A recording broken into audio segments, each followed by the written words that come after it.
Hello guys, तो कैसे हैं आप लोग इन दिस वीडियो। आज हम बात करने वाले हैं बोरुटो मांगा के बारे में, और इस बार तब भाई साहब, क्योंकि इस बार चैप्टर 10 के अंदर हमें देखने को मिलेगा सारडा वर्सेस हिदारी। हिदारी ने पहले ये कंफर्म कर दिया था चैप्टर 5 के अंदर कि वो सारडा को मारना चाहता है, और वो इसलिए मारना चाहता है क्योंकि उसके दिल में सारडा के लिए फीलिंग्स जग रही है, क्योंकि सारडा हिदारी को मोस्ट प्रीशियस पर्सन लगती है इस पूरी दुनिया में। और वो इसलिए है क्योंकि हिदारी सास्के का क्लोन है, और हिदारी सास्के का क्लोन कैसे है वो तुम्हें इस वाली वीडियो में मिल ही जाएगा। और अगर तुमने ये वीडियो नहीं देखी है तो चेकआउट जरूर कर लेना। बाकी हिदारी के मन में सारडा के लिए जो फीलिंग्स है वो उन सारी फीलिंग्स को सारडा को मारकर खत्म कर देना चाहता है,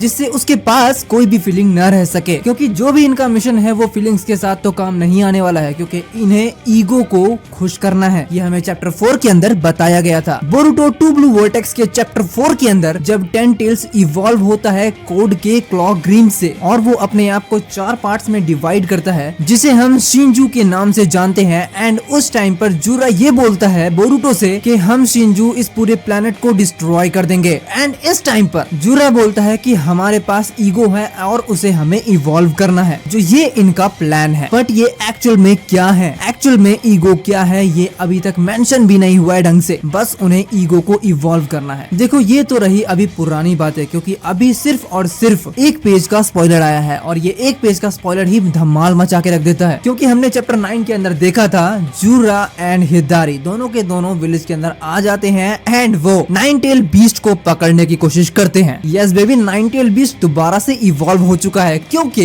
इस टाइम पर बेबी कुरामा हिमावारी के अंदर दोबारा से इवॉल्व हुआ है। और ये इसलिए हुआ क्योंकि नारुतो का सेकंड हनीमून बहुत ही खतरनाक था, खाओ मां कसम, जिसमें कुरामा की भी हिस्सेदारी थी भाई। वैसे कुछ लोग कह रहे थे कि ये क्या हो रहा है, क्यों हो रहा है, किसके लिए हो रहा है। सो मैं बता दूं, इस टॉपिक को मैं किसी और वीडियो में जरूर कवर करूंगा, चिंता मत करो। रहने दो, बहुत बुरे लग रहे। तौबा तौबा तौबा। अभी हम सारडा एंड सास्के पे हैं, और ये वीडियो कुछ ज्यादा ही लंबी हो जाएगी। जो भी 1 पेज का स्पॉइलर आया है उसके अंदर सारडा के ऊपर हिदारी अटैक कर रहा है, वो भी चिदोरी से। और सबसे बड़ी मजे की बात तो यहाँ पे ये है कि यहाँ पर हमने ये एक्सपेक्ट किया था कि बोरुटो जरूर आएगा हिदारी को मारने के लिए और सारडा को बचाने के लिए। बट बाबूजी, यहाँ पर खुद बोरुटो ही फंस चुका है, क्योंकि बोरुटो को खुद किसका खतरा है, मोमोशिकी का। क्योंकि अगर बोरुटो को मोमोशिकी का खतरा नहीं होता तो पक्का ही वो विलेज छोड़ के नहीं भागता, सिर्फ कारमा के एक्टिवेट होने की वजह से। क्योंकि उसका शायद कंट्रोल कारमा पे या फिर मोमोशिकी पे बिल्कुल भी नहीं है, और हो सकता है जैसे ही कारमा एक्टिवेट हो वैसे ही बोरुटो सी बॉय को भी सरपास कर दे।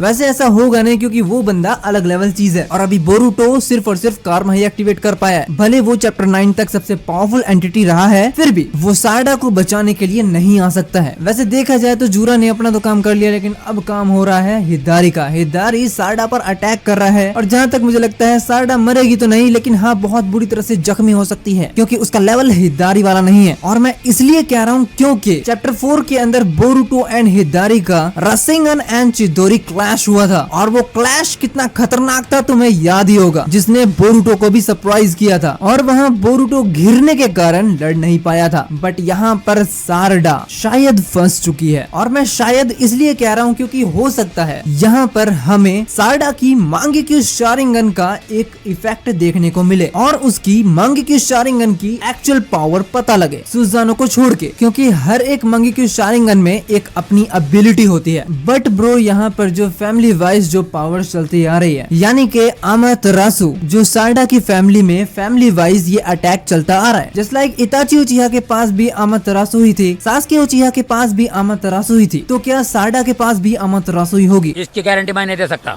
और ऐसा मैं इसलिए कह रहा हूँ क्योंकि सास्के के पास अमातेरासु इसलिए नहीं थी क्योंकि सास्के ने इताची की आइज ली थी। आपकी जानकारी के लिए बता दूं कि ये जो अटैक है अमातेरासु, वो सास्के के पास भी था स्टार्टिंग से, जब से उसकी मांगेक्यू शारिंगन एक्टिवेट हुई थी तब से। एंड इताची उचिहा की आइज लेने से पहले ही सास्के के पास अमातेरासु थी। एक्चुअली ये उनका फैमिली अटैक है, सीधी बात है। इताची उचिहा का तुम जानते ही हो कि उसका इनिशियल अटैक अमातेरासु था। सास्के का भी अमातेरासु ही था, क्योंकि डांजो को मारते वक्त सास्के ने अमातेरासु ही यूज किया था बहुत ज्यादा। क्योंकि सास्के जैसे ही उस कासल में गया, डांजो को ढूंढते ढूंढते जिस टाइम पे डांजो 6 होकागे बन गया था पेन आर्क के बाद, उसके बाद से ही सास्के पीछे पड़ गया डांजो के। और उसके बाद उसने अपनी मांगेक्यू शारिंगन एक्टिवेट की। इवन उसने हाफ सुजानो को उस फाइट में अचीव किया। अमातेरासु को कम से कम 5-6 बार यूज किया होगा। उसके बाद भी तुम कैसे बोल सकते हो कि सास्के के पास अपनी आइज नहीं थी? और उसने कभी भी अमातेरासु को यूज ही नहीं किया बाय ओन। यहाँ पर पता है क्या हुआ था? सास्के का बहुत ज्यादा मांगेक्यू शारिंगन यूज करने की वजह से उसकी आई साइट चली गई थी। और वो उस टाइम गई थी जब यहाँ पर सास्के ककाशी को असली उचिहा होने का पावर दिखा रहा था, तभी यहाँ पर उसकी आइज गई थी, जिसे रिप्लेस किया था ओबिटो ने। ये दोनों बातें अलग अलग थी। अब तो कंफ्यूज मत होना प्लीज। सो ये जो अमातेरासु है वो अमातेरासु फैमिली वाइज चलती आ रही है। सो हो सकता है कि साडा के पास भी अमातेरासु ही हो। बट क्या हिदारी सास्के की पावर्स को यूज कर सकता है? मेरे ख्याल से हाँ कर सकता है, लेकिन इतनी ज्यादा नहीं कर सकता है। मे बी क्योंकि अब तक हमने देखा ही नहीं है उसकी पावर्स को। हिदारी अपनी रिनेगान की पावर्स को अच्छे से यूज कर सकता है, लेकिन जरूरी नहीं कि वो सास्के की सारी एबिलिटीज को यूज कर पाए। बट यहाँ मुझे डाउट है साडा का, क्योंकि साडा ने क्या पता कावाकी की तरह ही ट्रेनिंग ना ली हो किसी से भी, जिसकी वजह से वो भी बहुत ज्यादा वीक रही हो या वीक रहेगी इस फाइट में। क्योंकि ये तुम देखो, कावाकी को यहाँ ट्रेन करने के लिए कोई भी नहीं है, तो साडा को ट्रेन करने के लिए कौन आएगा? और बाय ऑन कोई कितना ही पावरफुल हो जाएगा। और वैसे भी साडा की ट्रेनिंग तो सास्के ही करवाया करता था जब भी वो विलेज में आया करता था। और मुझे लगता नहीं है कि वो 3 साल में विलेज में आया है, क्योंकि मांगा के अंदर 3 साल पहले ही वो एक ट्रेटर बन चुका है, यानी कि बागी। क्योंकि उस टाइम पर उसने उस बंदे का साथ दिया था जो कोनोहा विलेज का एनिमी था। सो आना तो कंफर्म बिल्कुल भी नहीं है। और वैसे भी 2 साल पहले मांगा के अंदर सास्के को ट्री के अंदर कैप्चर कर दिया गया था। सो मुझे नहीं लगता कि